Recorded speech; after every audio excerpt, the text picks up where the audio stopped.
Good morning. This is the media report for Monday, March 10th, 2014. I'm Sergeant Jay Henderson, Media Relations Officer for the St. John Police Force.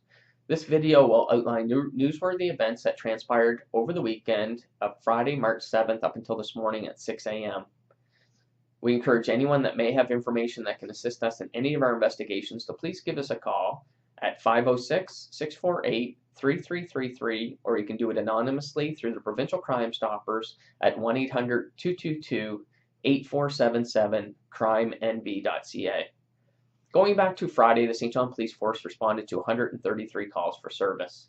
At 8:44 a.m. Friday morning, we responded to the report of a break, enter, and theft at a residence on Churchill Street in West St. John. This break and enter occurred sometime on Thursday between 8:30 a.m. and 10 p.m. The person or persons responsible broke a basement window to gain access into this house. The only items that appeared to be stolen were several bottles of alcohol and beer. A canvass was completed in the neighborhood, and the file is under investigation by our Western Patrol Division. At 11:40 p.m. Friday night, we responded to the report of a disturbance at a residence on Winslow Street in Lower West St. John. We responded to this address 3 separate times throughout the night, and as a result, 2 males were taken into custody. A 29-year-old male was arrested for assaulting a peace officer in violation of a court order.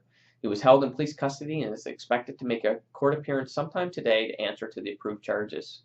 Meanwhile, a 14-year-old male youth was also taken into custody facing criminal charges of assaulting a peace officer, obstruction, and causing a disturbance. He was eventually released on conditions to a guardian with a future youth court date to answer to the appropriate charges. At 2:55 a.m. early Saturday morning, we responded to the area of Heatherway and Grandview Avenue regarding a male that was reported to be passed out in a snowbank. Our members responded and located this male. He was found to be highly intoxicated and as a result was arrested under the Intoxicated Persons Detention Act. When arrested and searched, he was found in possession of a quantity of marijuana. This 36-year-old male is facing criminal charges of possession of this marijuana and also probation violation. He has since been released from police custody with a scheduled provincial court appearance for May 20th, 2014 to answer to the approved charges. At 3:50 a.m. we responded to the area of Boyd Street regarding a vehicle that was reported to be on fire in the rear of one of the buildings. When our uniformed members quickly arrived, they discovered this car was engulfed in flames. The St. John Fire Department was also dispatched and extinguished this fire. The car received extensive damage as a result and has been towed and seized for forensic examination to be completed. The cause of this fire is still under investigation, but it is being treated as suspicious in nature. On Saturday, March 8th, we responded to 125 calls for service. At 1:55 p.m., we conducted a vehicle traffic safety stop on Taylor Avenue in the north end of St. John. As a result of this traffic stop, the members discovered that this vehicle's plates were expired, the safety inspection sticker was overdue, the license plates were found to be fictitious, and there was no insurance on this vehicle. The driver was checked on our systems and found to have a suspended driver's license as well as an outstanding arrest warrant. This 27-year-old male was subsequently arrested and found in his possession was a quantity of marijuana. His vehicle has been seized and towed from the scene. He's facing several charges under the Motor Vehicle Act as well as criminal charges and is expected to make a court appearance sometime today to answer to the approved charges. On Saturday night at 8:50 p.m. we responded to a motor vehicle collision near the intersection of Churchill Boulevard and Somerset Street. It was reported 2 vehicles were involved in this collision. As a result of this investigation, one of the drivers involved, a 42-year-old male, was arrested and is facing criminal charges of impaired driving and failing the breathalyzer. He has subsequently been released on conditions which include a mandatory 3-month driver's license suspension and is expected to make a future provincial court appearance to answer to the approved charges. Sunday, the St. John Police Force responded to 73 calls for service.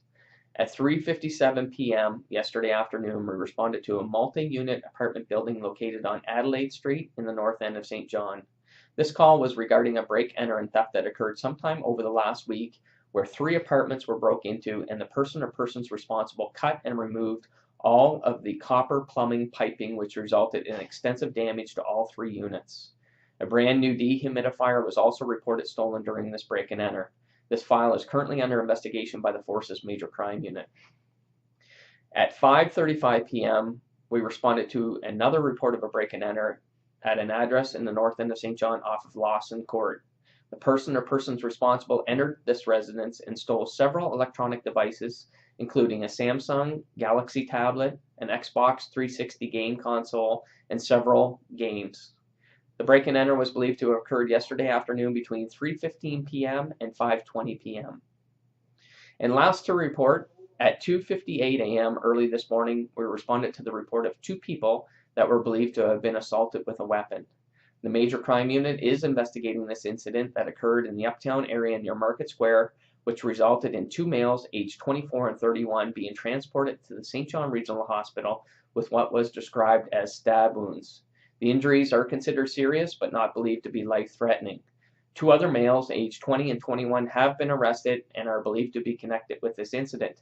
They are currently in custody pending a court appearance expected sometime today to face appropriate approved charges. This will end the media report for Monday, March 10th. Have a great day.